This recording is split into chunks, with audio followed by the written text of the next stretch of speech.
मैं आपका तहे दिल से शुक्रिया अदा करता हूँ। तूने हम सबको फिर से इकट्ठे किया, अपनी हजूरी में लेके आया परमेश्वर। पिता, आज जो भी तेरा वचन हम सुने परमेश्वर, हमारे जीवन में 100 गुना फलों को लेके आए। अंधकार की शक्तियां इसे चुरा न सके। पिता, आज जितना भी वर्ड हमारे जीवन में आए, हमारे उद्धार के लिए बने, हमारे छुटकारा के लिए बने, तेरी महिमा के लिए हमें परमेश्वर आज का वचन हम तुझसे मांगते हैं पिता। अपने महान परमेश्वर, महासमर्थ पिता, जिंदा खुदा, जिंदाई खुदा, प्रभु यीशु मसीह के पवित्र और महासामर्थी नाम में, आमीन।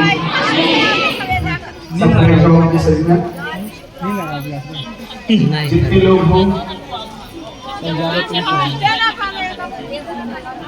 Thank you Jesus, hallelujah, hallelujah.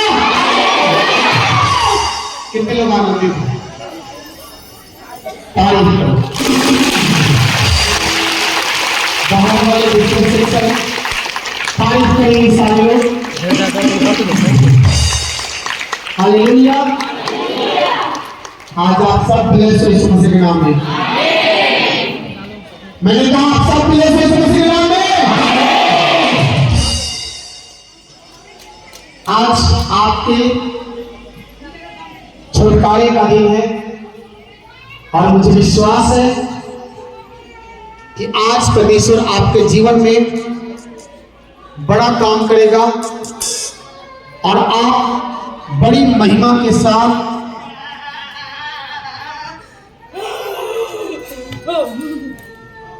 तारीफ करो। हालेलुया।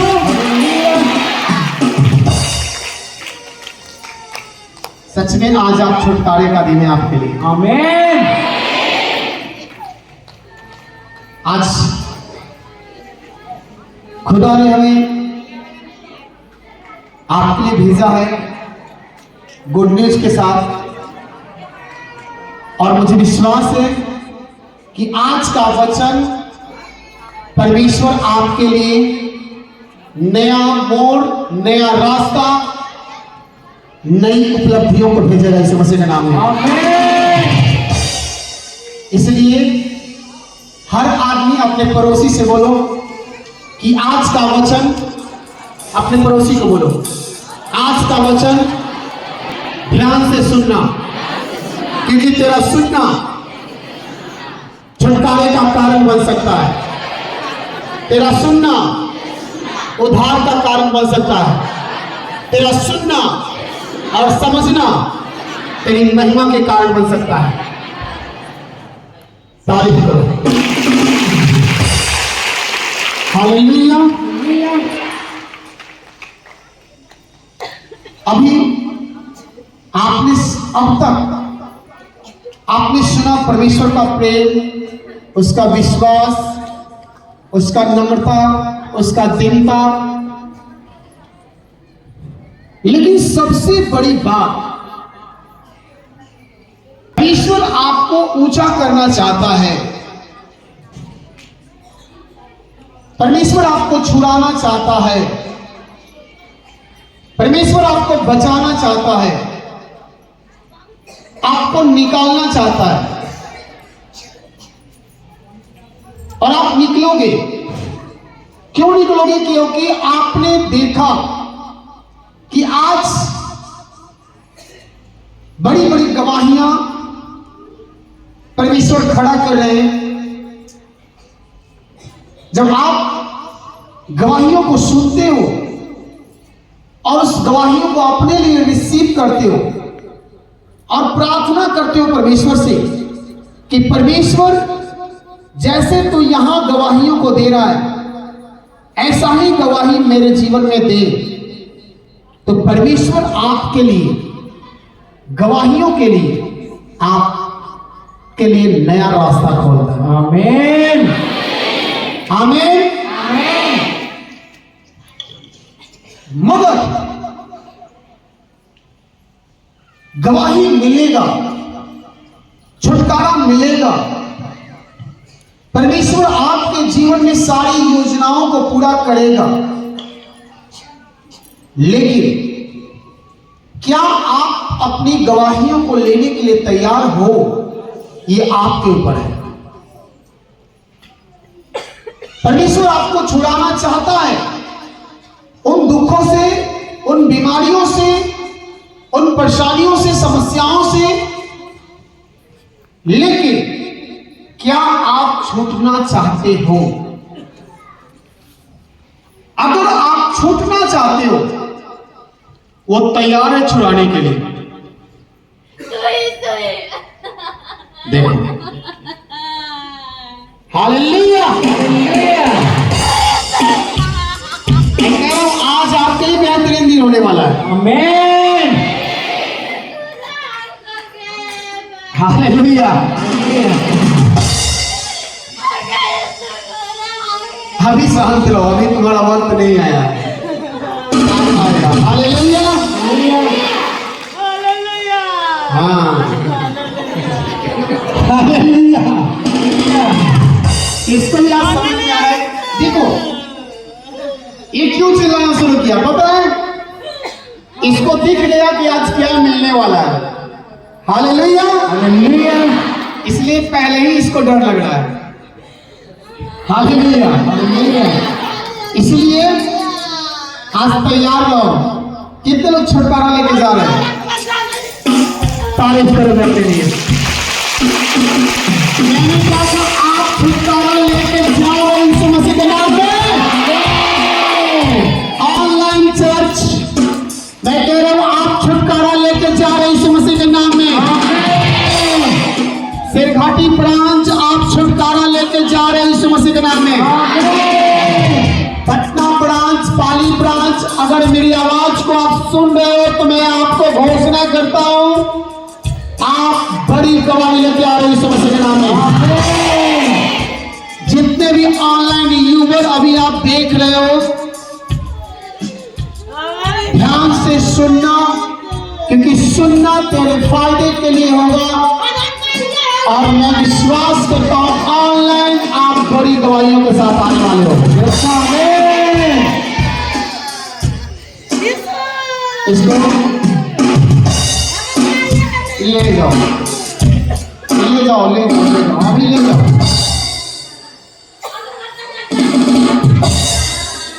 मात्र 2 ही मिनट के हैं, तुम 13 ले रही है। हाँ है, उधर ले जाओ, उधर।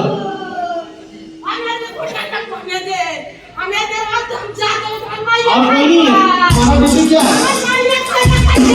7 हो जाता।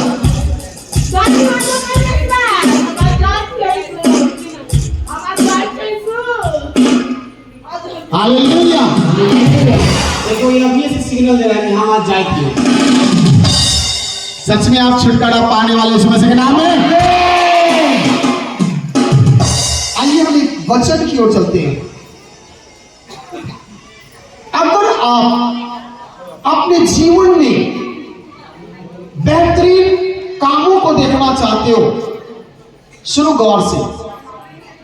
अगर आप अपनी जिंदगी में अच्छे मुकाम हासिल करना चाहते हो, अगर आप अपने जीवन में, अपने बच्चों के जीवन में, अपने फैमिली के जीवन में बेहतरीन करना चाहते हो, तो आपको एक काम करना पड़ता है।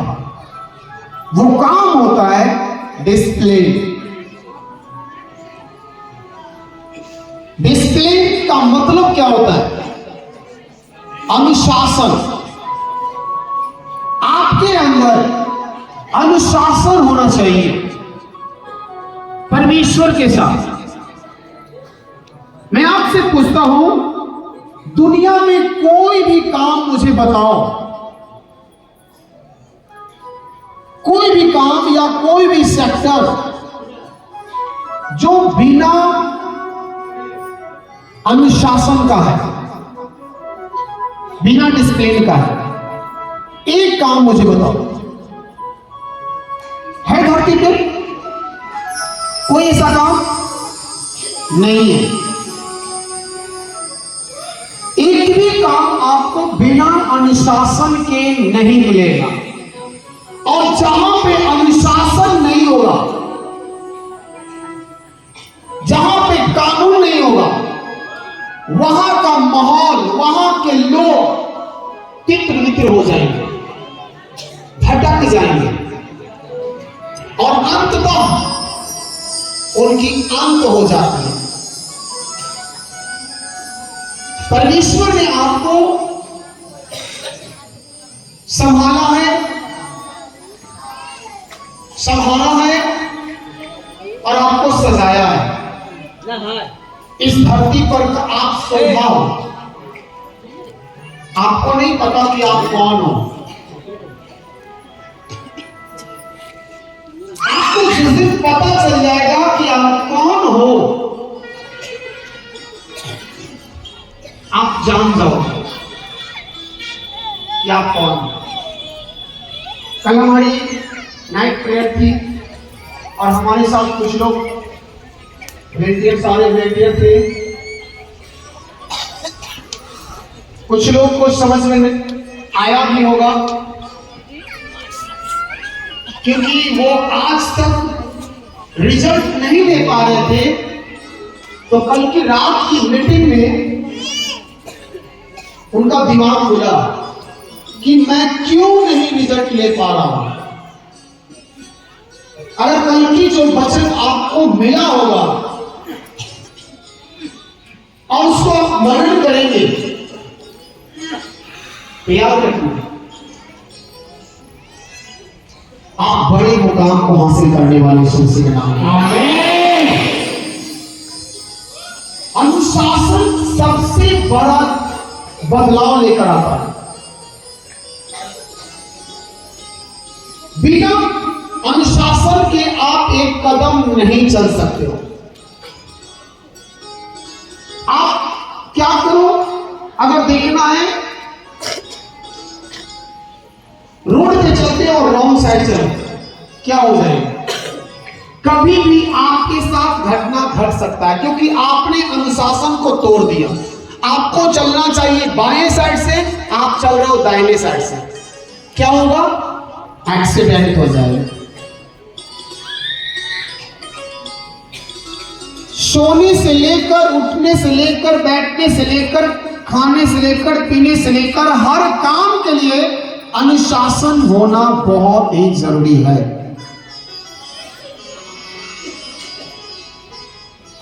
तब आपके जीवन में बदलाव आता है। हालेलुया।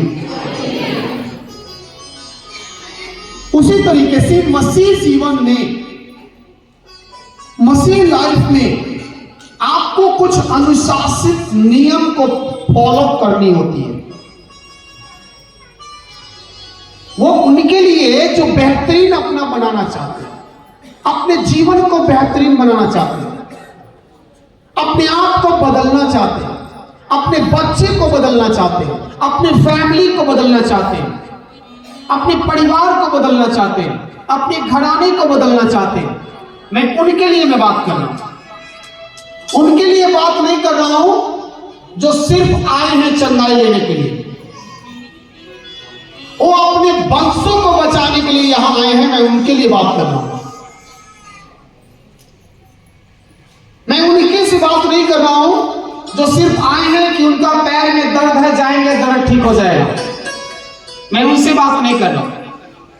हम उनसे बात कर रहे हैं कि उनके जीवन में कभी कोई दर्द आए ही नहीं। हम उनसे बात करने जा रहे हैं। हम उससे बात नहीं कर रहे हैं जिनको कैंसर है। हम उनसे बात कर रहे हैं जो इसलिए आए हैं कि हमारे जीवन में, हमारे फैमिली से लेकर पूरे वंशों में कभी कैंसर ना आए। हाँ, परमेश्वर कैंसर ठीक करेगा, बीमारियों को ठीक करेगा, सब कुछ ठीक करेगा, लेकिन ये ध्यान रखना कि हमारा परमेश्वर सिर्फ आपको ही चंगा नहीं करेगा, आपको वंशों को चंगा करेगा। आमीन। हमारा परमेश्वर आपको ही नशा से आजादी नहीं दिलाएगा, बल्कि आपका आने वाला पीढ़ी, जब आपका यहां आज नशा छूटा है, तो आज से बाद आपका पीढ़ी कोई नशा करेगा। खत्म, फिनिश। हालेलुया। आपने देख सुना 25 साल का नशा से आजादी मिला। अभी नशा स्टॉप यहीं तक हो गया। देखो कहां ध्यान दे कि इंसान शैतान को ज्यादा देखता है और शैतान का आवाज मुंह पे ज्यादा लाता है, इसीलिए वो तंग करता है। हम आए परमेश्वर के लिए, तो परमेश्वर को ना देखेंगे, हम उसको देखेंगे। तो जिसको उसको से दोस्ती करना है ना, उसी को देखना, वो लास्ट में जाएगा आपके साथ। तो आपका ध्यान कहाँ होना चाहिए? मेरा ध्यान तो यहाँ रहता है, उसके शब्दों पे ध्यान रहता है, उसके वचनों पे ध्यान रहता है। आपका ध्यान कहाँ रहता है? हालेलुया। हालेलुया। सबसे बड़ी बात यही है कि हमारा परमेश्वर आपको आजादी नहीं देगा। हमारा परमेश्वर आपके और आपके पूरे परिवार, आपके वंशों को आजादी देगा। आमीन। क्यों? बहुत सारे लोग कहते हैं यीशु मसीह आए हैं धर्म और जात बदलने के लिए। कितने लोगों ने यहां पे धर्म बदला है कोई? एक भी नजर नहीं। बहुत सारे लोग कहते हैं पैसे दिया जाता है। कितने लोगों को यहां पे पैसा दिया जाता है? किसी को नहीं, ना कभी मिलेगा। यहां पे सब कुछ फ्री है आपके लिए। यहां पे प्रार्थना फ्री, आपके लिए दुआ फ्री, वाइल आपको दिया जाता है फ्री,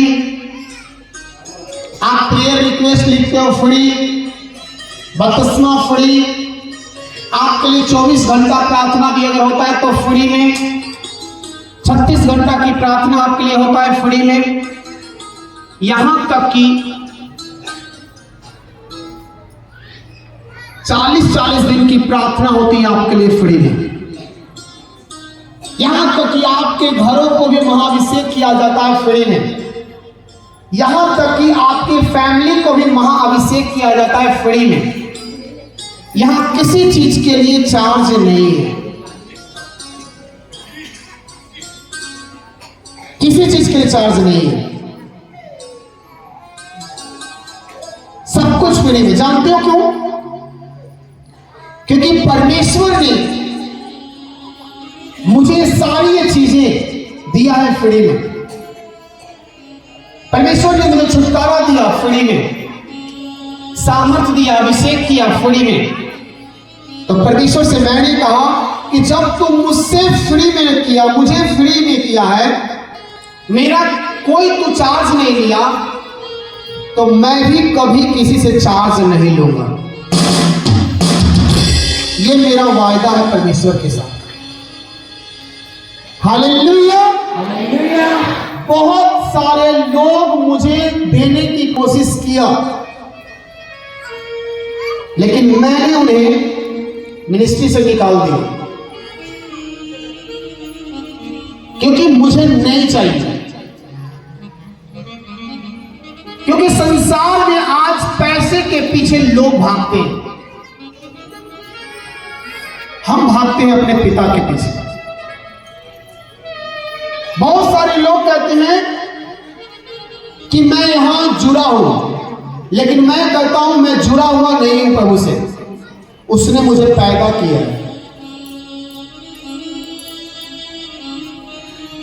और गर्व से कहता हूं वो मेरा बाप है। उसने मुझे मां के गर्भ में ही मुझे चुन लिया था। मां के गर्भ में परमेश्वर ने इतना खूबसूरत चेहरा बनाया, ये शरीर बनाया। किसने बनाया? उसी ने बनाया।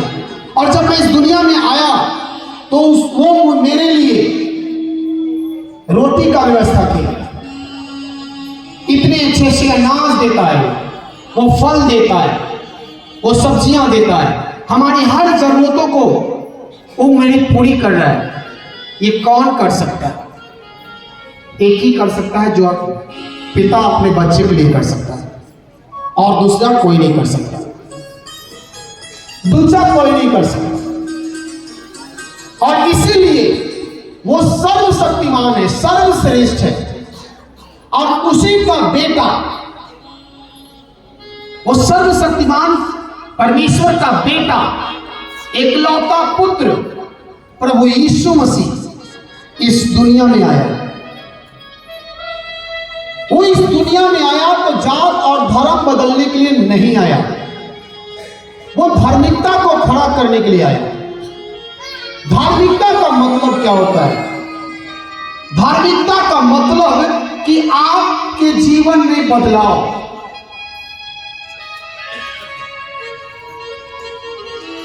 आपके अंदर गुनाहों, पापों से, नशों से, बीमारियों से छुटकारा, आपकी आजादी। और धार्मिकता का मतलब होता है प्रेम। जहां धार्मिकता होता है वहां प्रेम होता है, और जहां धर्म होता है वहां लड़ाई होता है। आप गौर करिए, लोग आज लड़ रहे हैं धर्म के लिए। हम धर्म के लिए काम नहीं करते, धार्मिकता के लिए काम करते। हम इंसानों को नहीं बदलते, उसके मन को बदलते, उसकी सोच को बदलते। जरा सोचो कि बहुत ऐसे लोगों ने कहा, आपने गवाहियां सुना कि 20 साल से, 25 साल से, 30 साल से नशा छुड़ाने के लिए हमने बहुत कोशिश किया, मगर किसी ने नहीं छुड़ाया। लेकिन यहां इस मिनिस्ट्री में आया और यहां की बातें को ग्रहण किया। मेरे अंदर धार्मिकता जागा, मेरे मरा हुआ आत्मा जिंदा हुआ, और सच्चाई को जाना, और आज नशा से आजादी मिला। आमीन। आज लोग 125 से ऊपर लोग हैं जो पिछले 1 साल में नशा से आजादी पाए। ये रिकॉर्ड है। हमारा देश में हमारे सरकार बहुत कोशिश कर रहे हैं कि लोगों को नशा छुड़ाया जाए, लेकिन नशा छूट नहीं रहा है, बल्कि और बढ़ता जा रहा है। और दिन पर दिन बीमारियां बढ़ता जा रही है। हमारी बहनें, हमारे माताएं बेवा होते जा रही है इन नशों के कारण, इन बीमारियों के कारण, इन पापों के कारण। लेकिन कोई इस पे ध्यान देने वाला नहीं है। बस परमेश्वर ने अपने बेटे को बचाने के लिए बस एक काम किया, अपने लोगों को खड़ा किया, जाओ और सही मार्ग, सही रास्ता दिखाओ, ताकि हमारे लोग बचाए जाएं। आमीन। हालेलुया। इसीलिए परमेश्वर ने अपना अनुशासन दिया, अपना कानून दिया, और अगर आप उसके अनुशासन पे आप चलते हो तो आपके जिंदगी में सबसे बड़ा चीज आपके जीवन में बदलाव आता है। आमीन।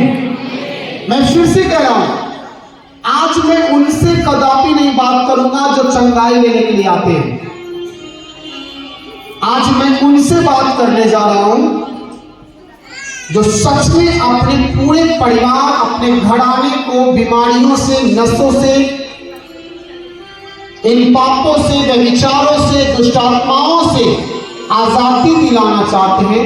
मैं उनसे आज बात करूंगा। मुझे पता नहीं कि आप कौन हो। हालेलुया। आइए हम एक वचन को निकालते हैं, रोमियो की पुस्तक। सब लोग निकालेंगे, जिनके पास बाइबल सब निकालो।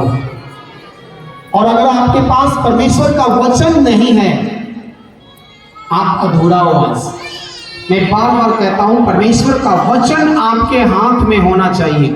आप ये मत सोचना कि हम पढ़े लिखे हैं, हम पढ़े लिखे नहीं हैं। वचन बहुत ही जरूरी है आपके लिए।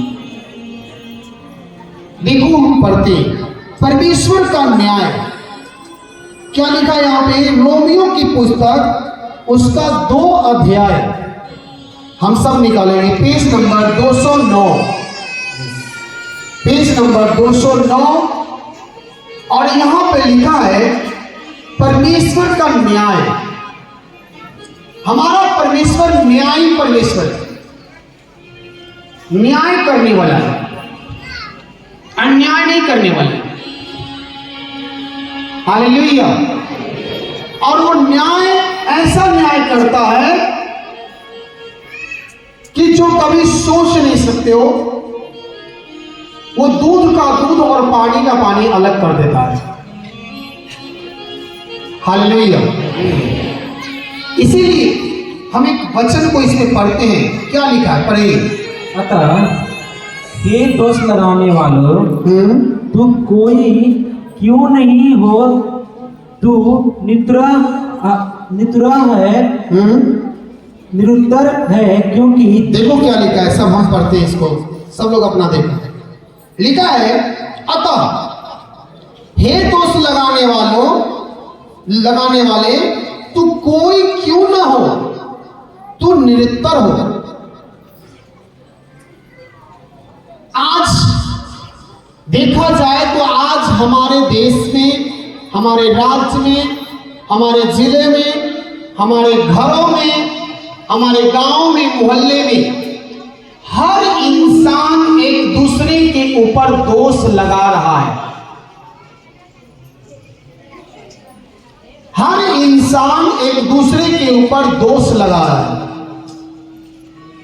और हर इंसान अपने आप को सही करने की कोशिश कर रहा है और दूसरे को गलत करने की कोशिश कर रहा है। और इतना अपने आप से वो कह रहा है कि नहीं, तुम सही तुम गलत, तुम सही हम सही हम गलत। और इस कारण आज लोग उलझते जाते हैं। इसलिए परमेश्वर का वचन कहता है, हे दोष लगाने वाले, तुम कोई क्यों ना हो, तुम कोई भी क्यों ना हो, बल्कि चाहे तुम एक छोटा सा बालक हो, चाहे आप बुजुर्ग हो, चाहे आप छोटा सा बिजनेसमैन हो, चाहे बड़ा व्यापारी मैन, आप कोई क्यों ना हो, तू निरुत्तर है। क्योंकि जिस बात में तू दूसरे पर दोष लगाता है, उसी बात में अपने आप को भी दोषी ठहराता है। इसलिए कि तू जो दोष लगाता है, स्वयं ही वह काम करता है।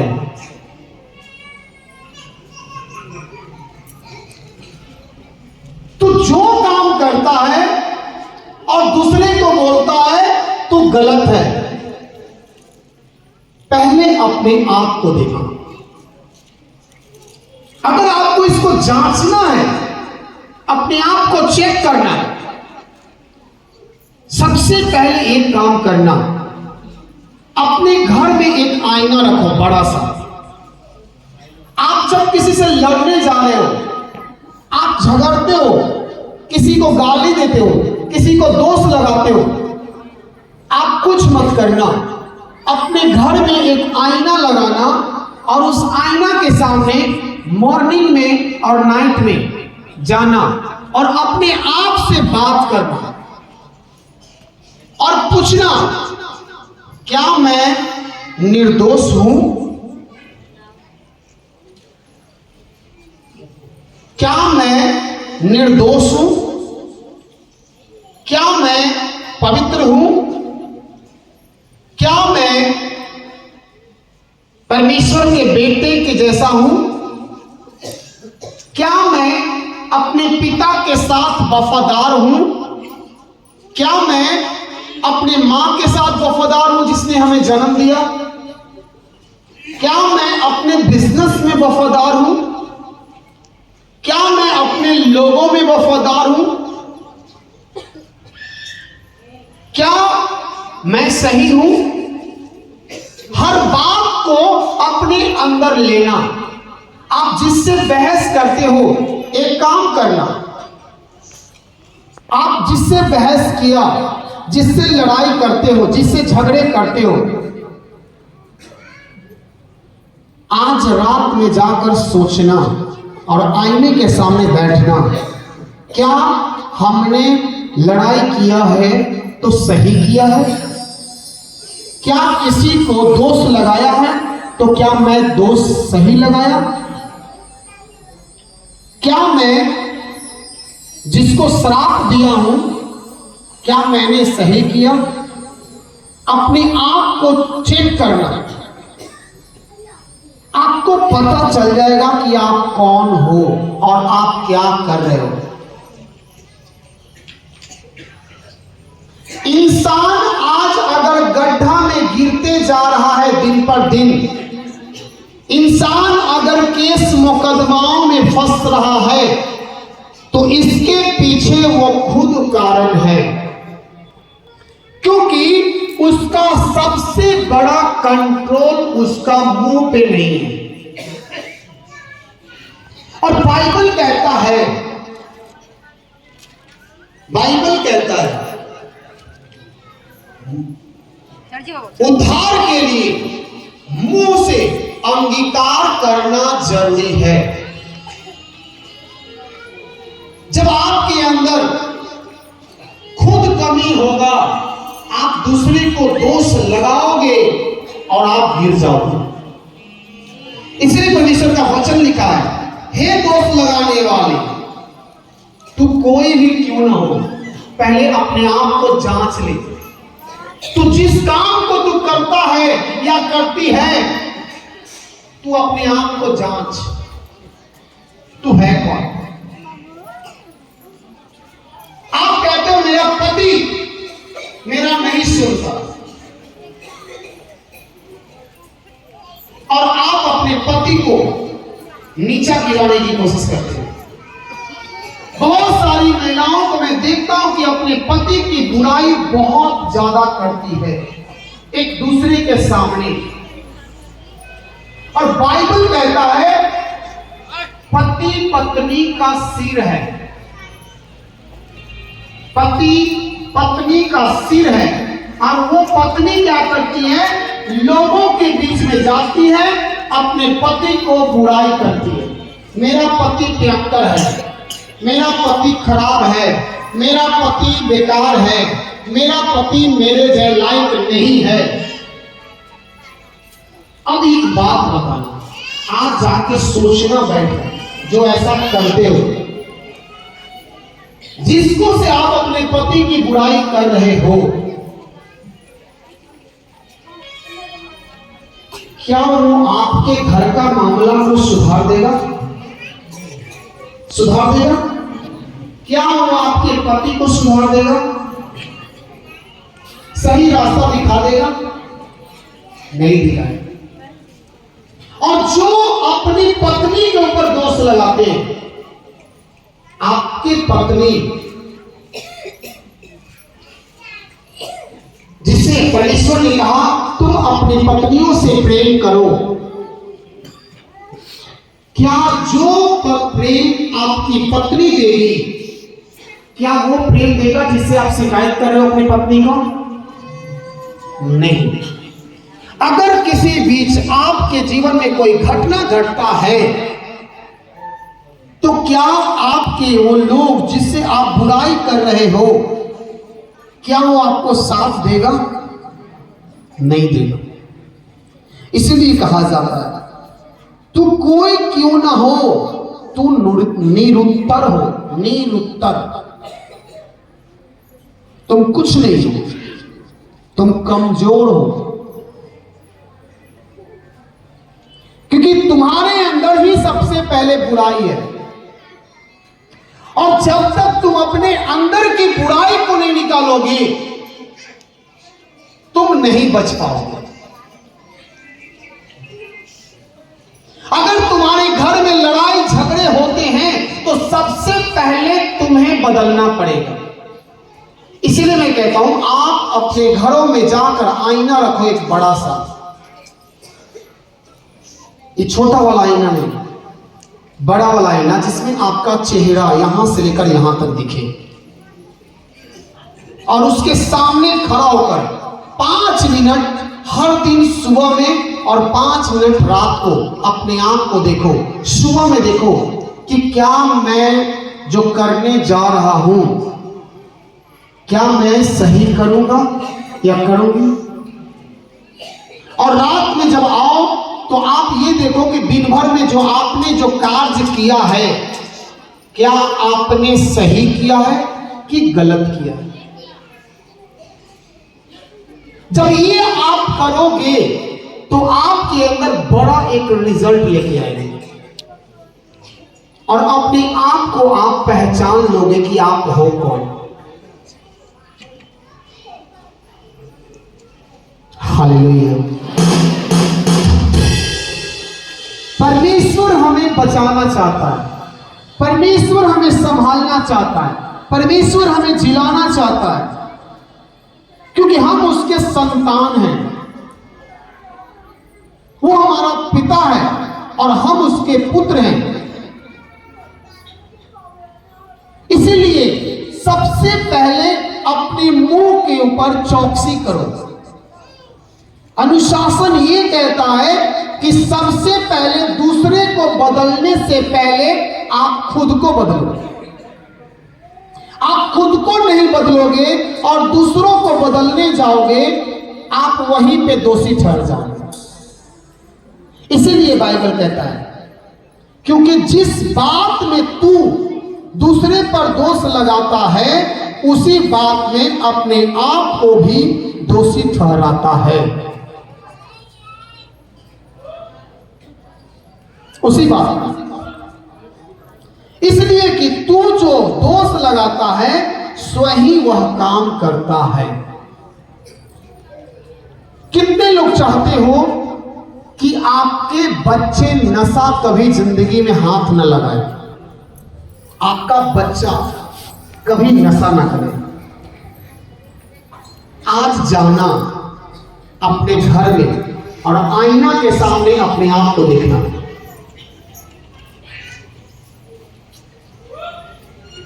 अपने आप को देखना और कहना, क्या मैं वाकई में अपने बच्चे का भविष्य बना रहा हूं? मेरा बच्चा नशा कभी नहीं करेगा। आपको सबसे पहले दिख जाएगा कि वो नशा आपके के अंदर है। और जब वो चीज आपके अंदर है तो आप कैसे अपने बच्चे को शिक्षा दोगे कि बेटा तू नशा कभी ना करना। वो दोष कहां पाए? अपने अंदर। आप कैसे अपने बच्चे को सही रास्ता दिखलाओगे? आप कहते हो मेरा बच्चा आईएएस ऑफिसर बने, जरा अपने आप को देखना कि जिस घर में आईएएस ऑफिसर बनने लायक होता है उस घर का माहौल कैसा होता है और आपके घर का माहौल कैसा है। आपके मुंह पे गालियां हैं, क्या आपके मुंह से गाली निकलेगा तो क्या आपके बच्चे का भविष्य अच्छा होगा? कभी नहीं होगा। आप कभी उम्मीद मत करना कि मेरा बच्चा अच्छा संस्कार वाला बन जाए, क्योंकि आपके मुंह पे कंट्रोल नहीं है। इसलिए बाइबल कहता है अपने मुंह पे चौकसी करना, अपने आप को बचा के रखना, अपने आप को संभाल कर रखना। जो आदमी आपको गुस्सा दिलाता है ना, वो आदमी नहीं होता है, उसके पीछे कोई और होता है जो आपके अभिषेक को, आपके मसा को चुराना चाहता है और आपसे बुलवाना चाहता है और आपसे वो गंदा काम करवाना चाहता है। अपने आप को देखना है सबसे पहले। आप कहते हो मेरा बेटा तुम नशा ना करना, और आप अपने बच्चे से नशा मंगवाते हो। और नौजवानों सुनो, मैं आपको कहता हूं, अभी तुम्हारा जवानी शुरुआत हुई है और मुंह में गुटखा लेके चलते हो,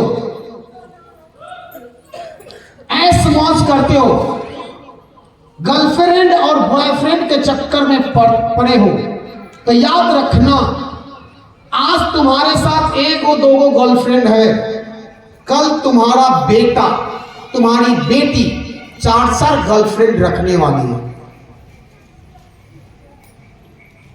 क्यों जानते हो? क्योंकि वो अपने बाप से सीखेगा, अपने भाई से सीखेगा, अपने चचा से सीखेगा, अपनी मां से सीखेगा, अपनी बहन से सीखेगा कि मेरी बहन का भी बॉयफ्रेंड था, मेरी फुआ का भी बॉयफ्रेंड था, मेरी मौसी का बॉयफ्रेंड था, मेरे पिताजी मौसी से गंदा गंदा मजाक करते थे। वो आपके बच्चे के ऊपर, आपके जनरेशन पे रिप्लाई होगा और फिर आप दोषी ठहरोगे। आप कहोगे मेरा बच्चा मेरा नहीं सुनता। क्यों नहीं सुनता?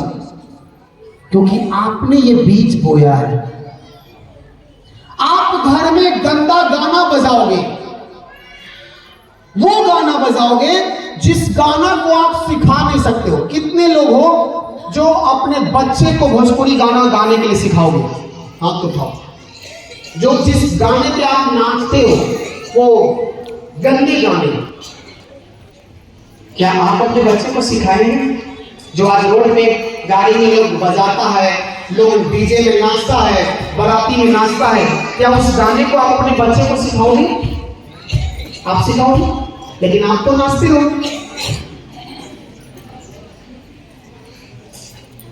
आप नाचते हो, आप कैसे अपने बच्चे को कहोगे कि बेटा ये गाना नहीं सुनो?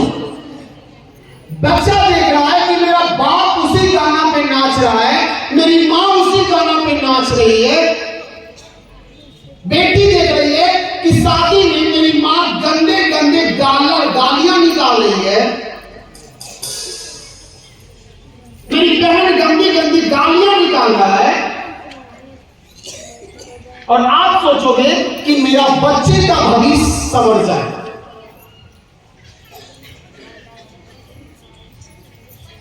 क्या होगा? कितने लोग मानते हो कि मेरा बच्चा का जिंदगी बदल जाएगा इन सब चीजों से? रुको रुको रुको रुको रुको, ये जो कर रहे हो, जिस काम को करते हो, उस काम को करते हो में आपका बच्चा का भविष्य बन जाएगा। मानते हो कि जिस गाना को सुनते हो, जिस गाना पे नाचते हो, जिस गाना पे आप ठुमका लगाते हो, जिस पिक्चर को आप देखते हो,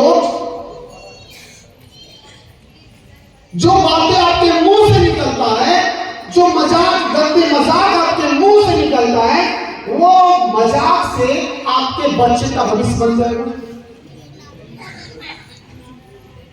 बन जाएगा। इसीलिए बाइबल में लिखा है, परमेश्वर का वचन कहता है, क्या कहता है? क्योंकि जिस बात में तू दूसरे पर दोष लगाता है, उसी बात में अपने आप को भी दोषी ठहराता है।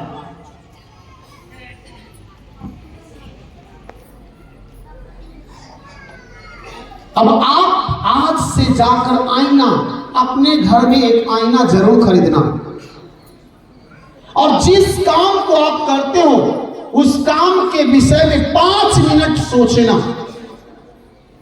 जब आपका बच्चे से प्यार करने जाओ, बच्चे का चेहरा देखो, तो उस आईना के सामने खड़ा हो जाना क्या और बोलना, क्या मैं इस गाने को सुनता हूं, उस गाने से मेरा बच्चा का भविष्य बनेगा? क्या मैं नशा करूंगा तो मेरे बच्चे का भविष्य बनेगा? क्या मैं तंबाकू खाऊंगा तो मेरा बच्चे का भविष्य बनेगा? और आप कमाते हो किसके लिए? आप मेहनत किसके लिए करते हो? अपने बच्चों के लिए, अपने फैमिली के लिए। आपका सारा मेहनत जीरो हो जाएगा, सारा मेहनत जीरो, बेकार चला जाए। हालेलुया। सोचो, आपका 30 साल का मेहनत व्यर्थ हो गया, आपका सब कुछ बर्बाद है। क्योंकि हर इंसान किसी से प्यार करे चाहे ना करे, लेकिन अपने बच्चे, अपने फैमिली से प्यार जरूर करता है। सही कि गलत? सही है गलत? आप क्या करते हैं? जो नौजवान लड़के बॉयफ्रेंड गर्लफ्रेंड लेके चल रहा है, वो अपने आप को जाकर देखना चाहिए रास्ते कि सच में तू जो कर रहा है वो सही कर रहा है। जो लड़कियां बॉयफ्रेंड लेके चल रही है, वो अपने आप को आईना के सामने देख के कहे, क्या मैं ये सही कर रही हूं? इससे मेरा आने वाला जनरेशन सही होगा? सोचना जाके आज से। आज अगर कोई व्यक्ति आगे कहता है मेरा पति मुझसे प्रेम नहीं करता, मेरा पति मुझे छोड़कर चला गया, मेरा पति से हमेशा लड़बड़ाव नहीं होता है, मुझे तलाक दे रहा है, मुझे मेरा पति दोषी ठहराता है, मेरा पति है मेरी भाभी के साथ लगा हुआ रहता है, साली के साथ मुझे छोड़ दिया, किसी और के साथ चल गया, उसके साथ। ये बहुत सारी केसें हमारे पास आ रहे हैं।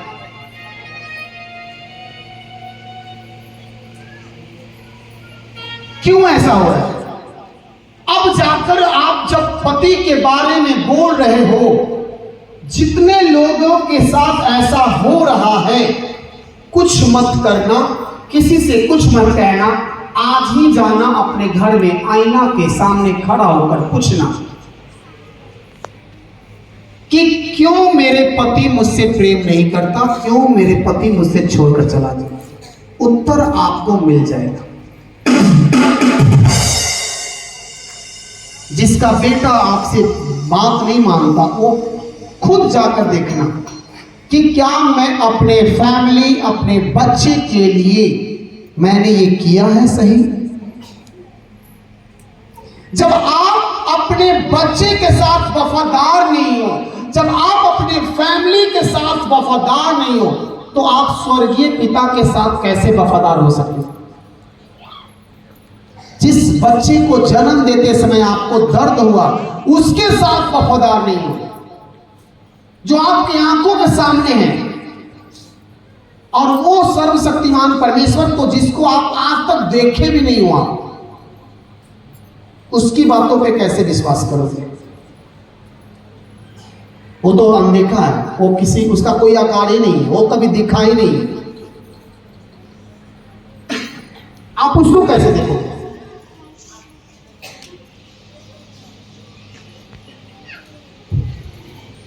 कुछ बात समझ में आ रहा है? बहुत सारे लोग मेरे सामने आते हैं, रोते हैं। मैं भी प्रभु से पूछता हूं, प्रभु क्या करो लोगों के सामने? अगर यहां पे अभी 2000 लोग बैठे हुए हैं, 3000 लोग बैठे हुए हैं ना, तो कोई आदमी यहां पे खुश अभी नहीं है। अगर मिलना शुरू कर दो ना, तो पूरा दिन बीत जाएगा, पूरा रात बीत जाएगा, आपकी कहानी सुनते सुनते कितने दिन बीत जाएगा, फिर भी आपका कहानी खत्म नहीं होगा। इसीलिए मैं आज आपसे कहता हूं कि आपको हमसे बात करने से अच्छा है कि सबसे पहले हर आदमी अपने आप से बात करे।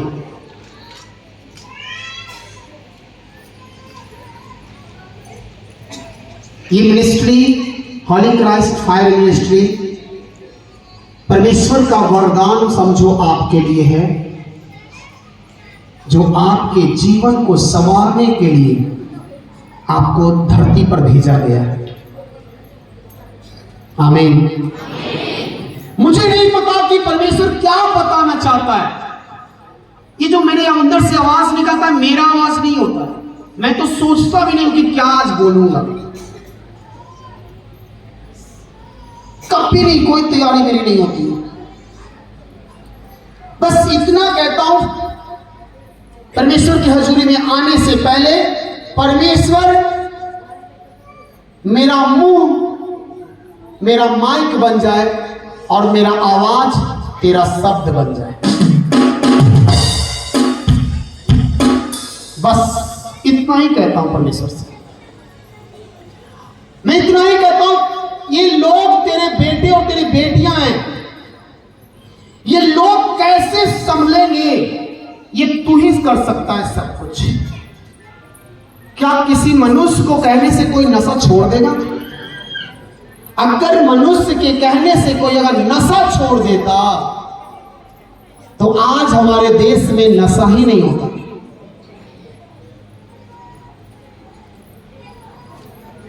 ये कोई और नहीं करता, परमेश्वर करता है। परमेश्वर का आत्मा करता है। आप क्या करते हो इस्तेमाल? आपके सामने सिस्टम है, मोबाइल है, और आप ये मोबाइल को चला रहे हो। आप अपने मोबाइल में क्या देख रहे हो, ये आपके हाथ में।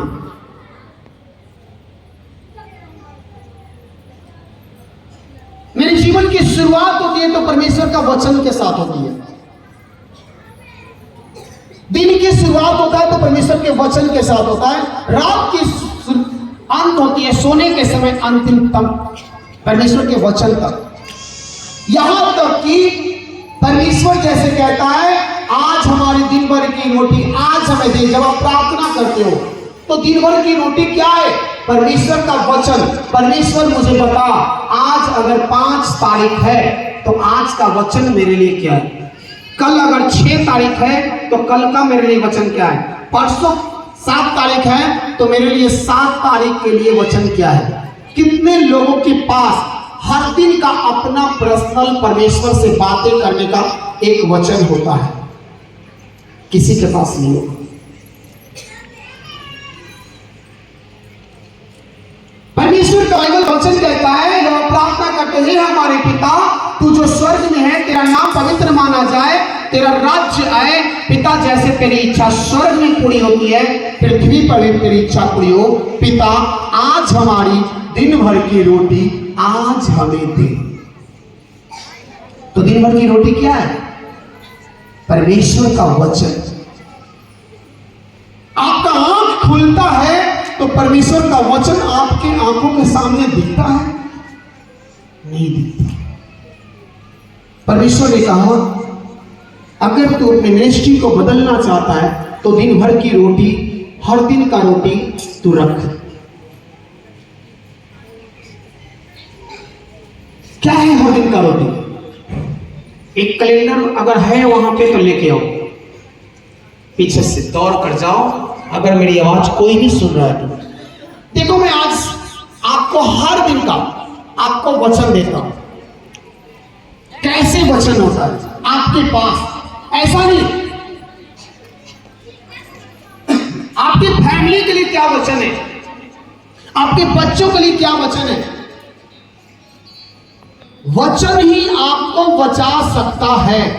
आमीन। मैंने कहा परमेश्वर का वचन ही आपको बचा सकता है। आमीन। और साल में 365 दिन होता है, 366 दिन।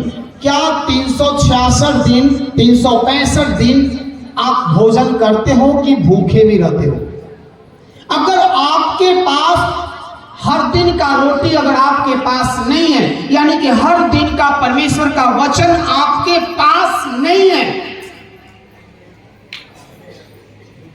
तो आप हर दिन आप भूखे हो। आपको वचन की जरूरत है, आपको रोटी की जरूरत है। उसने कहा जीवन की रोटी मैं हूं, जीवन का पानी मैं हूं। मैंने कहा हम कुछ लाने के लिए, किसी ने नहीं सुना, दौड़ जाओ। हालेलुया। क्या आपके पास दिन भर की रोटी आपके पास है? परमेश्वर का वचन आपके पास है? आपका मोबाइल भी अगर खुलता है तो आपके मोबाइल पे परमेश्वर का वचन है कि आपके बॉयफ्रेंड और गर्लफ्रेंड का फोटो है?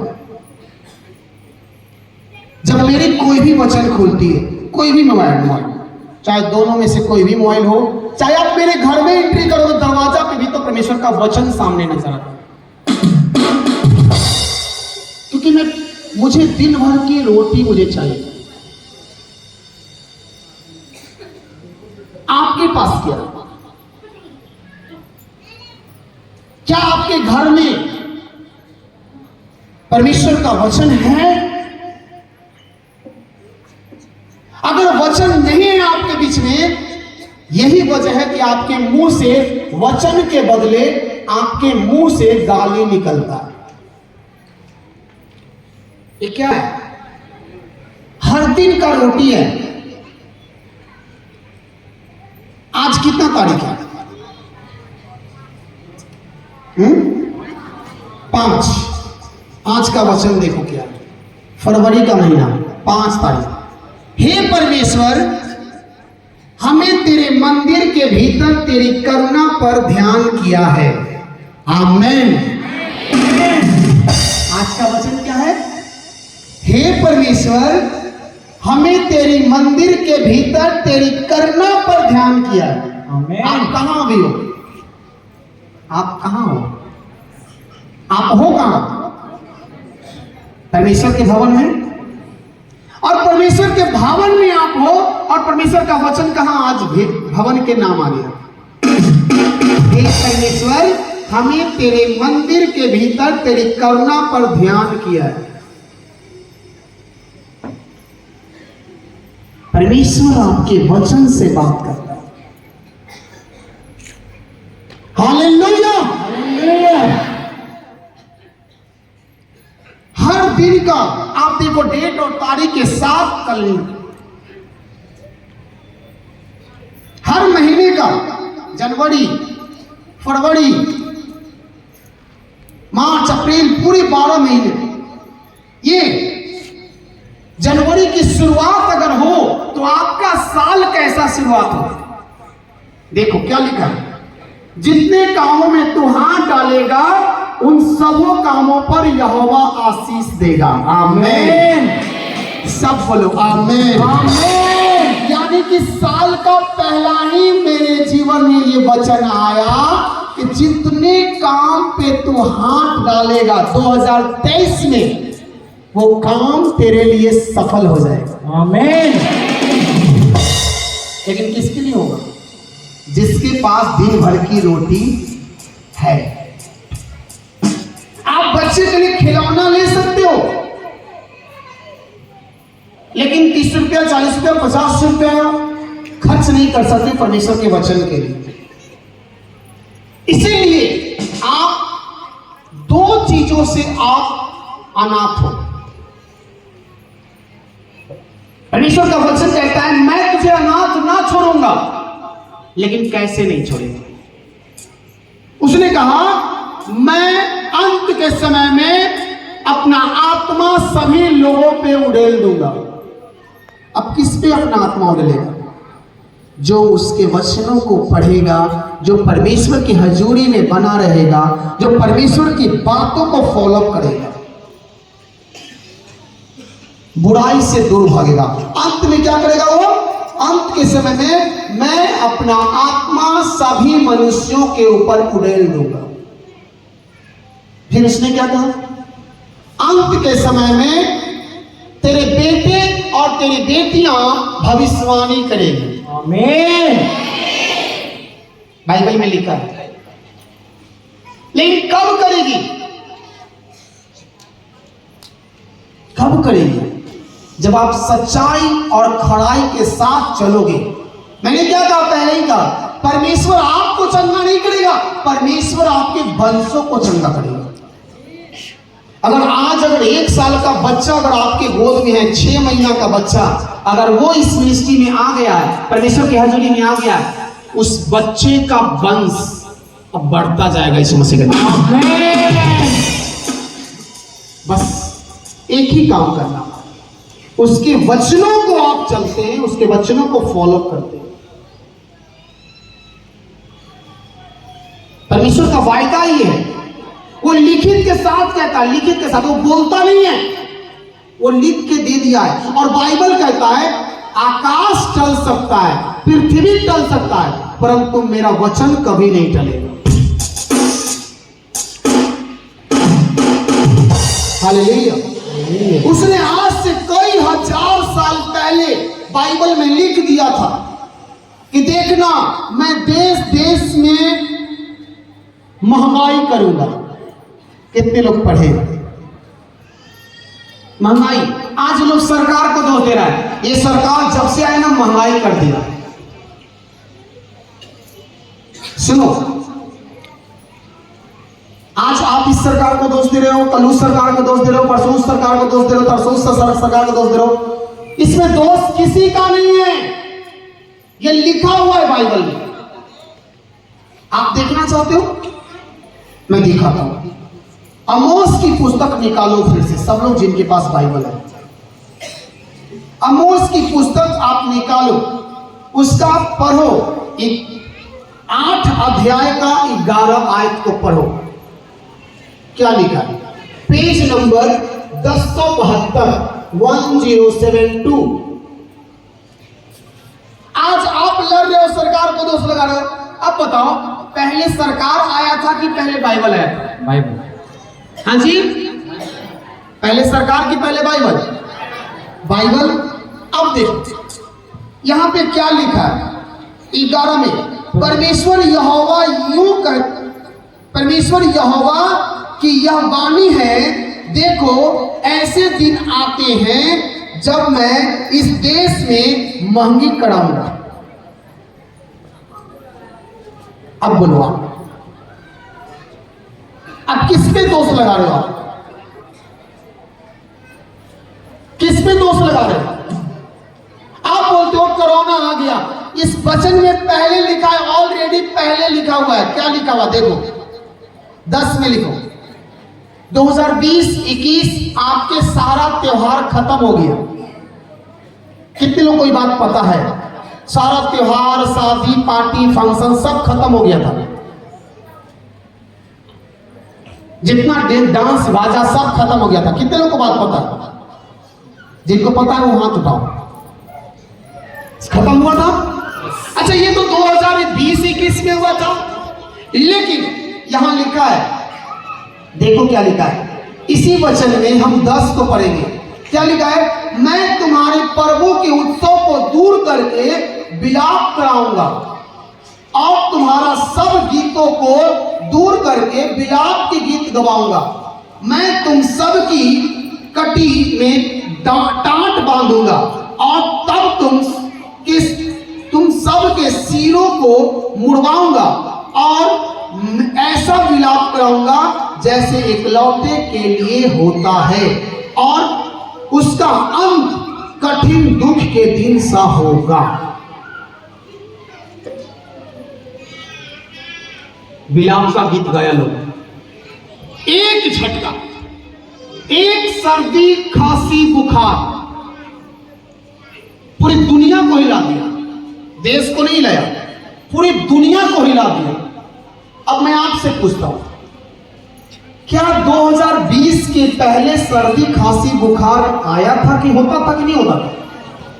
हाँ जी, होता था कि नहीं होता था? तो 2020 में ये क्या हो गया? अरे लगता है ले जाओ। अब बाप बेटा को छू नहीं रहा। ये क्या है? डॉक्टर हाथ उठा दिए, सरकार हाथ उठा दिया, सब कोई हाथ उठा दिया। अब कोई कुछ नहीं कर सकता। अब कौन एक ही बचा सकता है? वो परमेश्वर। हालेलुया। एक ही बचा सकता है, वो परमेश्वर बचा सकता है। और लोगों ने, कितने लोग परमेश्वर के सामने घुटना टेका। अब एक बात बताओ, इसी बाइबल में पहले ऑलरेडी लिखा है, भजन संहिता 91 आप पढ़ते हो, उसमें लिखा है मैं तुझे बहेलियों के जाल से और महामारी से बचाऊंगा। कितने लोग पढ़े हो? अच्छा एक बात बताओ, ये महामारी तो आया 2020 में, 21 में, तो महामारी के बारे में पहले कैसे लिखा हुआ? क्योंकि परमेश्वर को पता है कि आने वाला साल क्या होगा। आज आपको पता नहीं है तो डेट और तारीख नोट कर लो। हम आपको डेट और तारीख नोट करवा रहे हैं, ऑनलाइन है, लाइव है, आप इसको कभी भी देखोगे। आप याद रखना डेट खाली याद, तारीख, और 20 साल बाद भी इस वीडियो को निकालोगे तो मिल जाएगा। आज आप घर का राशन 30 रुपए किलो खरीद रहे हो, चिंता मत करो, 2024 में आप 50 रुपए किलो खरीदोगे। किसको दोष लगाओगे? 2030 में मात्र 5 साल जाते जाते आप वही चावल 100 रुपए किलो खरीदोगे, वही आटा 100 रुपए किलो खरीदोगे। किसको दोष लगाओगे? 30 में पता नहीं कौन सरकार होगा कौन नहीं होगा, लेकिन मैं आज नोट कर लेना, ये भविष्यवाणी आप नोट कर लेना। 2030 का रिपोर्ट, 5 साल में तुम आप भी कहीं नहीं जाओगे, 8 साल में, और हम भी कहीं नहीं जाएंगे। लेकिन ये बात याद रखना, परमेश्वर अपने लोगों के ऊपर जाहिर करता है, अपने भविष्यवक्ताओं के ऊपर, प्रॉफिट के ऊपर जाहिर करता है, अपने प्रेरितों के ऊपर, कि आने वाले समय में क्या होने वाला है। और ये समय जो संभल गया वो बच जाएगा। आप नोट कर लेना, इसी साल आप एक चीज झेलने वाले हो, एक भूकंप से झेलने वाले हो। 2023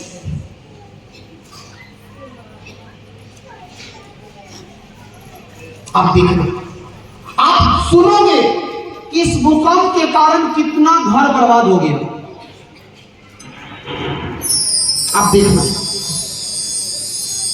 इसे 2023 में आने वाला है भूकंप, अभी आया नहीं है, आने वाला है। ये परमेश्वर दिखा रहा है, अपने दासों के ऊपर जाहिर कर रहा है। आने वाले 2024-25 देखना, बहुत बुरा बीतने वाला है, अकाल आने वाला है, लोग खाने के लिए तरसेगा, ये संकट आने वाला है। लेकिन कौन बचेगा? चिंता मत करना, डरना मत, आप खुदा की हजूरी में, आपको डरने की जरूरत नहीं है। इस मसीह के नाम में परमेश्वर अपने बच्चों को, जैसे एलिया के समय में अकाल आया था, परमेश्वर एलिया को कौवे के द्वारा भोजन करवाया था। पढ़े हो बच्चे?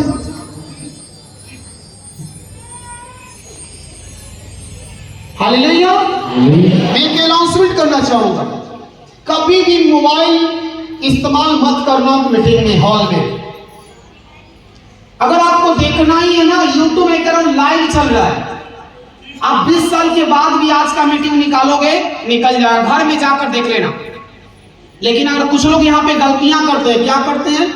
दुष्ट आत्मा चिल्ला रहा है, उसका फोटो लेते हैं, सेल्फी लेते हैं। ले लो, जानते हो क्या कर रहे हो? इसको लेकर जा रहे हो अपने घर पे, और कल आप ही के घर में कोई चिल्लाएगा, कहेगा ओए अचानक ही कैसे हो गया? क्योंकि आपको मोबाइल चलाने में मजा आ रहा था, सेल्फी ले रहे थे, जैसे आम इंसान सब जगह लेता है। कुछ चीजें ऐसी हैं जो इंसान खुद ही गिरता है। एक भाई साहब पिछले बार मोबाइल ले रहे थे, खींच रहे थे, मैंने कहा कोई बात नहीं, खींच लो 25 दिसंबर को भी मैं देखा था, कुछ लोग खींच रहे थे, खींचो, ले जाओ इसको, ले जाओ, ये तो कहीं ना कहीं निकलवे करेगा, और निकल के कहीं ना कहीं जावे करेगा। ये देखेगा सूखा भूमि, अच्छा तू मेरा मजाक उड़ा रहा, तू मेरा फोटो लेगा, चल तेरे साथ चलता। खींचना फोटो। अब कोई आदमी किसी को आप मारपीट हो रहा है, वो लड़ रहा है, वो जल रहा है, और आप उसका फोटो ले रहे हो तो उसको जलन होगा नहीं होगा? बेटा तुम मेरा मजाक उड़ा रहा है, तो फोटो खींच रहा है, हम यहाँ आग तुम्हें जल रहे हैं, हमारे ऊपर तलवार चल रहा है, तू मेरा देख रहा है, तू मेरा मजाक उड़ा रहा है। अच्छा ठीक, चल चल चल तेरे साथ चलता हूं, चल। फिर गड्ढा में कौन गिरा? आप गिर गए। यहां मोबाइल अगर खींचने का आदेश दिया जा रहा है ना, इस मिनिस्ट्री का वॉलंटियर भी नहीं खींच सकता है दूसरा फोटो। अब सोच लो, वो फोटो खींचने से पहले मेरे पास आता है, पापा जी मैं फोटो खींच सकता हूं, और उसको ऑर्डर देते जाओ तुम खींचो, क्योंकि उसको डर है। तो जो लोग नए लोग हो, किसी भी मिनिस्ट्री में जाना, कैमरा मत करना, खुद से नेट पर देख लो ना, कहां दिखा था देखने में। हम थोड़ी चुप्पे चापे कर रहे हैं कि यहाँ पे सिर्फ हम और आप ही देख रहे हो, खुलेआम काम कर रहे हैं, अच्छी बातें लोगों को सिखा रहे हैं। हालेलुया। तो आप अपने अंदर अनुशासन लागू करो कि आप अपने बच्चे का भविष्य कहां देखना चाहते हो, आप अपने परिवार का भविष्य कहां देखना चाहते हो, बुराई की ओर कि अच्छाई की ओर, पाप की ओर कि पवित्रता की ओर, आपको देखना है। अपने सामने आईना जाकर देखना। इस वचन को एक बार फिर और पढ़ेंगे, आगे 2 को पढ़ेंगे, रोमियो 2:2। हम जानते हैं ऐसे ऐसे काम करने वालों पर परमेश्वर की ओर से ठीक ठीक दंड की आज्ञा होती है। सुनो, किसके ऊपर? जो ये सब गंदे काम करते हैं और शिक्षा देते हैं अपने लोगों को, परमेश्वर का दंड उसके ऊपर आता है। फिर से पढ़ो इसको। हम जानते हैं कि ऐसे काम करने वालों पर परमेश्वर की ओर से ठीक दंड की आज्ञा होती है। कितने लोग दंड लेना चाहते हैं? अब तक आप अनजान थे, जाने अनजाने में गलती करते थे, चल 2-4 पैक लगा लेते थे, और अब आप जान गए हो कि हमको गाली देने से क्या होगा।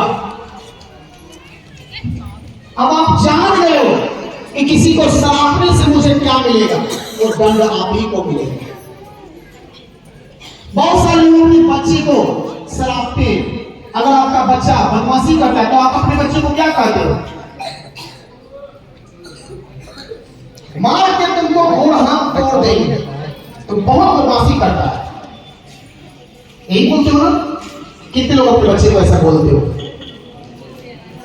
अरे हाथ उठाओगे तो रास्ता मिलेगा, नहीं तो नहीं मिलेगा।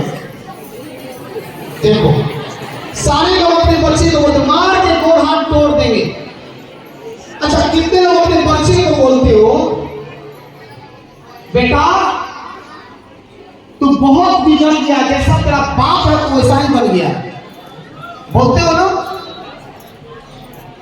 कुछ लोग बोलते हो अपने बच्चे को मारेंगे, इतना मार के तू मर जाएगा। एक बात बताएं, अब सुनो, ध्यान दो।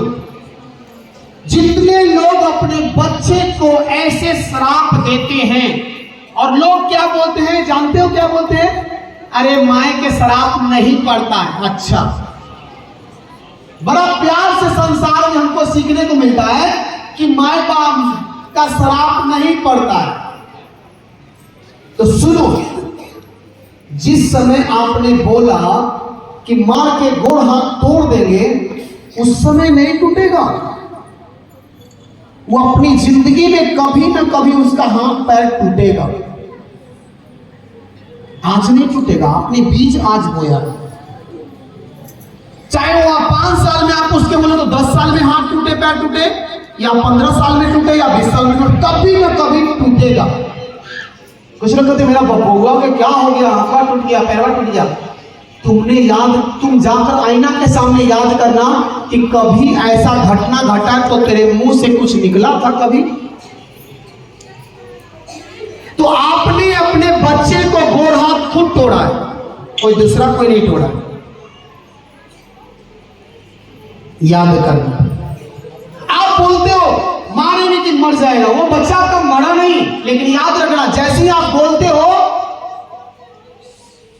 कि मर जाएगा, उसके जिंदगी में कुछ ना कुछ मर चुका। वो जब बड़ा होगा तो उसका फाइनेंस मर जाएगा, उसका शरीर का कोई ना कोई अंग खत्म। आप देखते हो कि किसी भी व्यक्ति 15 साल तक ठीक ठाक उसका बाल बच्चा रहेगा, अब 15 साल जाते तो अचानक पैरालिसिस मार दिया। वो क्यों मारा? वो पैरालिसिस क्यों मारा? पैरालिसिस का मतलब क्या होता है? उसका एक अंग काम करना बंद, वो मर गया, वो शरीर मर गया। अब याद करना, कोई ना कोई उसका माँ बाप जो होगा अपने बच्चे को सरापा होगा कि मारेंगे कि तू मर जाएगा। अब आज आपको पैरालिसिस मारा, आपका शराप आपको ले लिया, ये आपका मुंह आपसे करवा दिया। आप सोच रहे हो कि कुछ नहीं होता, ये मुंह से जो भी निकलेगा वो होवेगा। हालेलुया। अब आपके परिवार को कोई बीमारी हो गया, क्यों हुआ? मैं क्यों कहता हूं, जिस घर में नशा होगा उस घर में बीमारी होगा, जिस घर में व्यभिचार होगा उस घर में बीमारी होगा, और जिस घर में जिसका मुंह पे कंट्रोल नहीं होगा उस घर में हमेशा श्राप होगा। श्राप, कोई ना कोई कुछ ना कुछ घटना हमेशा उसके घर में घटता रहेगा, जिसके मुंह पे कंट्रोल नहीं होगा। हालेलुया। हालेलुया। कितने लोग हो जो अपने मुंह को इस्तेमाल अच्छे तरीके से करोगे? आज से आप ब्लेस होने वाले हो। आमीन। सोचिए ना, आगे क्या लिखा है? 3 में क्या लिखा? देखो, हे मनुष्य, तू जो ऐसे काम करने वालों पर दोष लगाता है। हे मनुष्य, तू जो ऐसे काम करने वालों पर दोष लगाता है, और आप ही वे काम करता है। क्या यह समझता है कि तू परमेश्वर की दंड की आज्ञा से बच जाएगा? क्या तू समझता है कि हम नशा करेंगे तो परमेश्वर के दंड से बच जाएंगे? किसी को गाली देंगे तो हम बच जाएंगे, किसी को मार देंगे तो हम बच जाएंगे, किसी को श्राप देंगे तो बच जाएंगे, किसी को बुराई कर देंगे तो हम बच जाएंगे? ये भूल में मत रहेगा। वो किसी न किसी रूप में तुम्हें ले लेगा।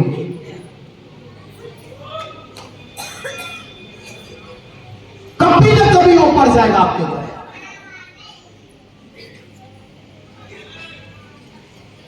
वचन बहुत कड़वा है ना, होता है ना कड़वा वचन, लेकिन सच्चाई होता है। मुझे आपको मिठाई नहीं खिलाना है कि चिकनी चुकनी बातें कर करके आपको हम अपने पास बुलाएं। नो, खर्रा बोलूंगा मैं, क्योंकि मुझे आपको स्वर्ग तक जाते देखना है यीशु मसीह के नाम में। आमीन। मुझे आपको सही दिशा देना है यीशु मसीह के नाम में। आमीन। मुझे आपके चेहरे पे खुशियां चाहिए यीशु मसीह के नाम में।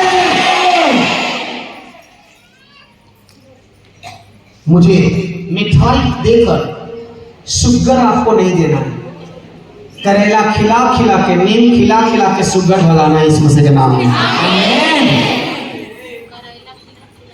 इसलिए कुछ लोग कहते हैं हमको, आज नहीं शुरू से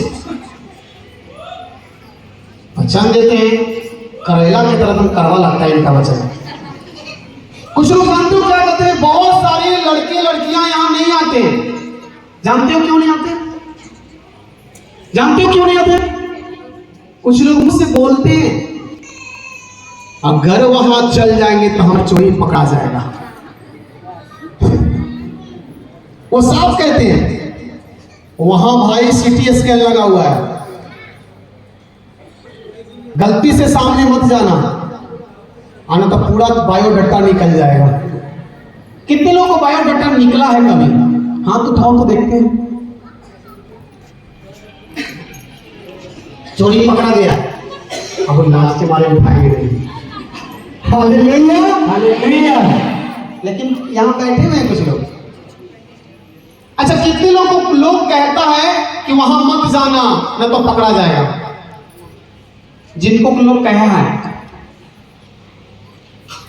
कहता है क्या बोलता है?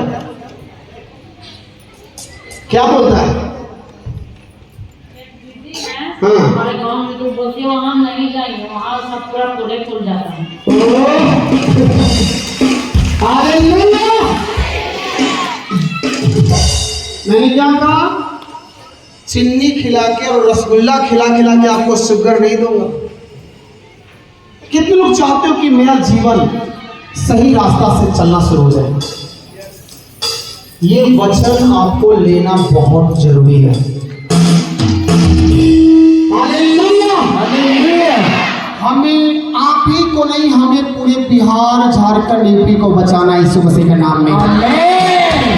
इन बुराइयों से, इन नशों से, इन पापों से देखना हम घोषणा करते हैं।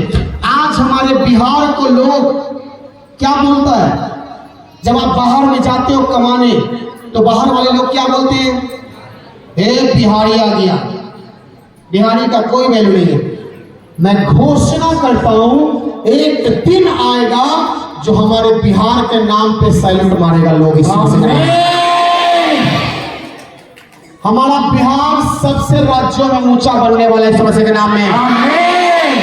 देखना देखना, सबसे बेहतरीन बनेगा, सबसे अच्छा बनेगा। आमीन। और नशा से मुक्ति पाएगा इस मसीह के नाम में।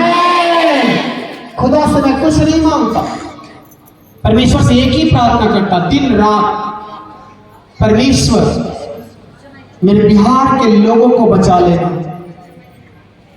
हमें कुछ नहीं देना पड़ो, बस मेरे बिहार को बचा ले इस नशों से, इन पापों से, इन चोरी लुटेरियों से बचा लेना पड़ो। ये दुष्ट आत्मा जितने भी बिहार में काम कर रहा है, खुदा इसे तो संभाल लेना। और परमेश्वर ने कहा, चल मैं तुझे डाकिया की तरह इस्तेमाल करता हूं, तेरे पीछे पीछे मैं हूं, तेरे आगे आगे मैं हूं, तो बस तो अपने आप को दे, मैं तेरा मुंह सिर्फ इस्तेमाल करूंगा, शब्द मेरा रहेगा। और देखना एक एक जन आप सुनोगे, आने वाले समय में आप सुनोगे कि आपके बच्चे, आपके फैमिली, आपके परिवार आपके नहीं सुनते थे, लेकिन आज आपसे सबसे ज्यादा प्यार करते हैं। आमीन। क्योंकि हमारी मिनिस्ट्री का वरदान है प्रेम का। Hallelujah hallelujah. हमारी मिनिस्ट्री एक एक व्यक्ति से प्यार करेगा। आमीन। Hallelujah hallelujah. और परमेश्वर ने मुझे कहा, एक एक जन के घरों में जा जाकर तुम महाअभिषेक कर, एक एक घरों को महाअभिषेक कर। अगर उसके घर में नशा है, दुष्ट आत्मा है, जा महाअभिषेक को फेंक, उसका घर नशा से आजाद हो जाएगा इस समझ लेना। Hallelujah hallelujah. हमारा प्यारा देश भारत देश, सबसे प्यारा देश, ये शैतान ने इसको बिगाड़ने की कोशिश कर रहा है। उसका अंत होने वाला यीशु मसीह के नाम में। जहां पे बुराइयां बढ़ जाती है, जहां पे सीमा पार होता है, लोग बर्बाद होना शुरू करते हैं, परमेश्वर का आत्मा वही उतरता है और वहीं से बचाना शुरू करता है यीशु मसीह के नाम में।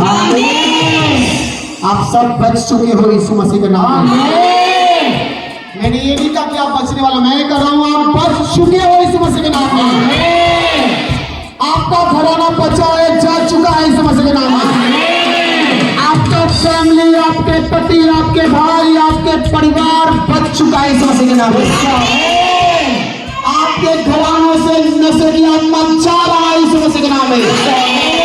पाप की आत्मा आपको घरों को छोड़कर जा रहा है इस मसीह के नाम में। आमीन। ऊंचा आशीष आपको। Hallelujah, hallelujah. अपने आप को क्या करोगे? बदलने के लिए तैयार हो? बदलने के लिए तैयार हो? बदलोगे तब जब अपने मुंह पे चौकसी करोगे। मुंह पे चौकसी, मुंह से गंदी बातें करना बंद, मुंह से गालियां देना बंद, मुंह पे नशा लाना बंद। आप ज्यादा नहीं, आप 1 साल के लिए मोहलत दो मुझे, और 2024 में आप मुझसे मिलना।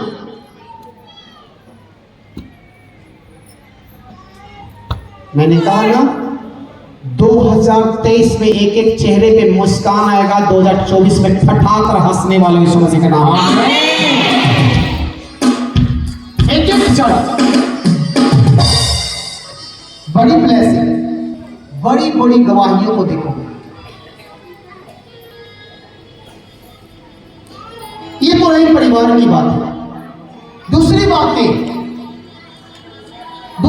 में एक चीज और मैं 10 मिनट बात करना चाहूंगा, जो कि आपके लिए बहुत ही जरूरी है, अहम है। कितने लोग चाहते हो कि इस गरीबी की आत्मा से बाहर निकलना है? परमेश्वर बचाए। लेकिन इसके लिए करना क्या होगा? एक ही काम करना पड़ेगा, आपको परमेश्वर के लिए खड़ा रहना पड़ेगा। परमेश्वर के वचन को फॉलो करना पड़ेगा। जैसे में अगर आप खेती करते हो, आपको चाहिए गेहूं, कि आपके घर में गेहूं अनाज आए, और आपको 2 बीघा खेत है, आप बीज क्या चीज का बोगे? अगर आपको गेहूं चाहिए तो बीज क्या चीज का बोगे? उद्धार के लिए मुंह से अंगीकार करना जरूरी है। आप अगर खेती करोगे, आपको चाहिए गेहूं, तो बीज क्या चीज का बोना पड़ेगा? अगर धान चाहिए तो, अगर मकई चाहिए तो, अगर राहर चाहिए तो, इतना पता जरूर है कि हम जिस चीज का बीज बोएंगे वही चीज हम काटेंगे। कितने लोग सहमत हैं इस बात में? सब तारीफ करो अपने लिए। दूसरी बात, आपके जीवन में परेशानियां हैं किस चीज की? पैसे की। आपके जीवन में परेशानियां हैं गरीबी की। अब इससे आप आजादी कैसे पाओगे? बोना पड़ेगा। अगर आपको जिस चीज को जरूरत है वो चीज आपको बोना पड़ेगा। अगर आप गरीबी से चाहते हो निकलना, तो आपको परमेश्वर के जीवन में, परमेश्वर के लिए आप कैसे, मैं एग्जांपल देता हूं। आप गेहूं बोते हो, मान लिया जाए 1 मन। 1 मन गेहूं को लेकर क्या करते हो? छींट देते हो खेत में। छींटते हो नहीं छींटते हो? वो खेत में जाता है तो मिट्टी में चला जाता है। वो आएगा कि नहीं आएगा कोई गारंटी, लेकिन आपका विश्वास होता है कि मैं गेहूं बोया हूं, छीटा हूं, तो इसका फसल जरूर मुझे मिलेगा, है ना? आपने कभी अपने जीवन में पैसे का खेती किए हो? पैसे का बीज बोए हो कभी? कभी नहीं बोए। इसीलिए आज पैसे के लिए तरस रहे हो। इसीलिए, और आप आज देख लो, बड़े बड़े बिजनेसमैन की हिस्ट्री पढ़ लो। बड़े बड़े बिजनेसमैन सबसे ज्यादा बोने में आगे होते हैं। दान करने में आगे होते हैं, गरीबों को खिलाने में, पिलाने में, कपड़े लत्ते बांटने में सबसे ज्यादा होते हैं बिजनेसमैन, बड़े बड़े बिजनेसमैन। वो बीच वाले की बात नहीं कर रहा हूं, तो गरीबों को लूटने वाले बिजनेसमैन की बात कर रहा हूं। आप जितने भी उद्योगपति को देखो, बिलगेट्स को देखो, अपनी कमाई का कितना पैसा वो क्या करते, गरीबों में बांटते हैं, अनाथ आश्रय में देते हैं। आज उनके पास इतने पैसे हैं, इतने पैसे हैं, इतने पैसे हैं कि अगर वो काम ना भी करेंगे तो 7 पुश्त बैठ कर खाए, क्योंकि वो बोने में आगे है। परमेश्वर के बेटे और बेटियों को गोद लिए हुए। चिंता मत करो, आने वाले समय में हम अनाउंस करेंगे गुड न्यूज। 2025 में हम गुड न्यूज हम आप लोग को देने वाले हैं। आमीन। आप कभी सोचोगे नहीं जो आप देखोगे यीशु मसीह के नाम में। हालेलुया।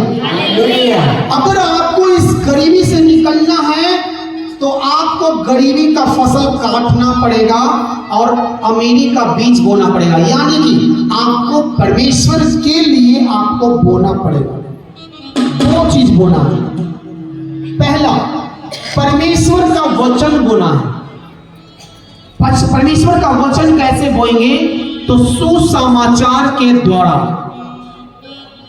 परमेश्वर के लोगों को सुसमाचार दो, क्योंकि बाइबल कहता है, परमेश्वर का वचन में लिखा है कि तुम मेरे सुसमाचार सुनाने के कारण तुम अमीर बन चुके हो। आमीन। अमीर बनने के लिए कोई धन दौलत की जरूरत नहीं है। उसका वचन कहता है कि तेरे सुसमाचार सुनाने से हम अमीर बन चुके हैं। आमीन। किसने कहा? पौलुस ने कहा। पौलुस ने कहा, मैं तेरा सुसमाचार सुनाया और तू मुझे अमीर बना दिया, आत्मा में अमीर बना दिया, सामर्थ्य बना दिया। और जहां परमेश्वर का आत्मा आ जाएगा वहां किसी चीज की कमी नहीं होगी। आमीन। आमीन। सच कहता हूं, किसी चीज की कमी नहीं होगी। आज जो मेरे पास कार है ना, मैंने आपको टेस्टिमनी दिया था